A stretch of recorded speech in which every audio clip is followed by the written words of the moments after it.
Good morning. How are you today? Friday the 26th, we're finishing up a week, finishing up a paragraph in my NIV Bible.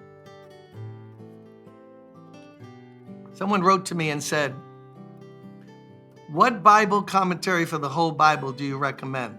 I'm going to get to Galatians in a second. "And what Bible translation do you recommend?" I read lots of them. I own literally dozens of them. Some just of the New Testament. There are modern translations of just the New Testament. Weymouth is a good one for me. So the best commentary I can recommend for the whole Bible, it wouldn't satisfy every doctrinal persuasion, but my late friend Warren Wiersbe, Wiersbe, Warren Wiersbe has a set, I think it's five, maybe 6 volumes. You can get it through Christian Books out of Peabody, Massachusetts. They have the best prices. I'm putting in a plug for them. I like them. They're my friends. I get no connection with them, but buy your books. Check them out, Christian Books. Warren Wiersbe, they have a good price on that. He'll help you through difficult passages and give you great background. He was a great Bible teacher. And read that book. I told you about it. I don't know why I'm recommending books today, but how about this one? How to Choose a Bible Translation for All It's Worth. I told you about it. Look it up and get it. It'll help you pick the explain translations for you. It doesn't recommend any translation, but it sure will help you. I read mostly from the NIV, but I read the NLT. I read the Good News Bible. I read the Amplified Bible. I read the New American Standard Bible. I don't hardly ever read the King James because I just struggle understanding in parts of it what it means because of the Old English. But if you like that, read it. Wouldst thou read that? Then thou canst read it. Here's the verse for today. We're going to memorize it, hopefully.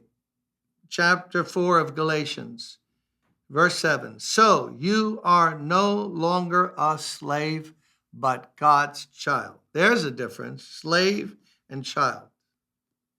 And since you are his child, not will be his child, since you are his child, God has made you, not will make you, he has made you an heir. Also an heir, H-E-I-R, not heir, but heir, H-E-I-R. We have an inheritance waiting for us. So you are no longer a slave. You are a slave under the law. Why? Because the law gives commands and slaves obey commands. But now you are God's child.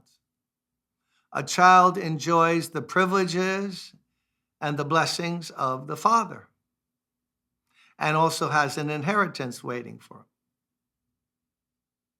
He doesn't approach like a slave. A slave approaches, have I been doing my job? My boss might be mad at me.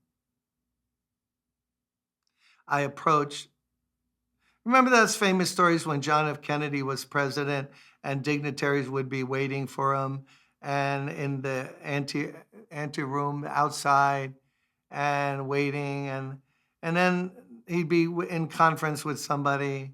This has happened with other presidents, but his son John, who died as an adult in an airplane accident in the last number of years, he lived over in Tribeca near some friends of mine.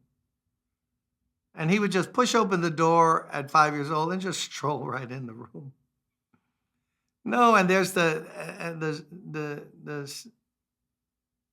emblem of the President of the United States and the Oval Office and all of that. Just piled right in there.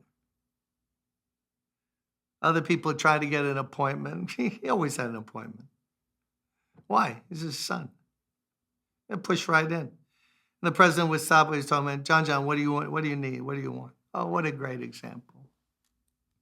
I wish I knew that, earlier on. I was trying to always make appointments and find out if I was worthy enough to talk to him. The president, God. I didn't see him as my father, that I could just walk in anytime. I know, but you're doing away with reverence and the awe of God. I understand all of that, and that is proper in its place. But, there's many sides to this truth. He is God, creator of the Holy One. He's also Abba, Father. And we can come in not because we're worthy, but through Jesus Christ and what he's done for us, he has made us sons. And sons don't ask for appointments like dignitaries do. What a great example. Slaves make appointments with the boss. Could I see the boss today at 3:45? Sons, just any moment of need. Oh, Father. This is a song we heard a lot of years ago, Carol and I. We sing in the church. He's as close as the mention of his name. Whether you mean like Jesus, help me, or Father, Father, Father. I had a friend when we traveled together, when he would pray or just sigh or look up to God, I remember him saying, Father. I had a Spanish friend who would just say, Padre, Father. Is that not wonderful today? It's only wonderful, though, if you take advantage of it, if you believe it. What good is having a father if you never go to him? No, I'm not worthy. And the father's waiting, saying, it's not about you being worthy. It's you being my son. You're my daughter. Oh, I love that picture of the father when the prodigal was away. Remember, messing up? When he came back, remember, he came to his senses. Eating with pigs and losing all the money will many times get you to your senses. And when he came back, the father saw him way off. Why? Because he was looking for him. Fathers always look for wayward children. And when he came, the son had this whole thing. I've sinned against you, Father, and I've wasted the money and this, and I'm not worthy. Let me be at least a slave. And the father kissed him. Come in the house.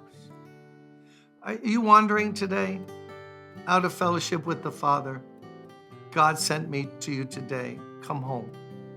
Father's waiting. Come home. He loves you. God bless you. See you Monday.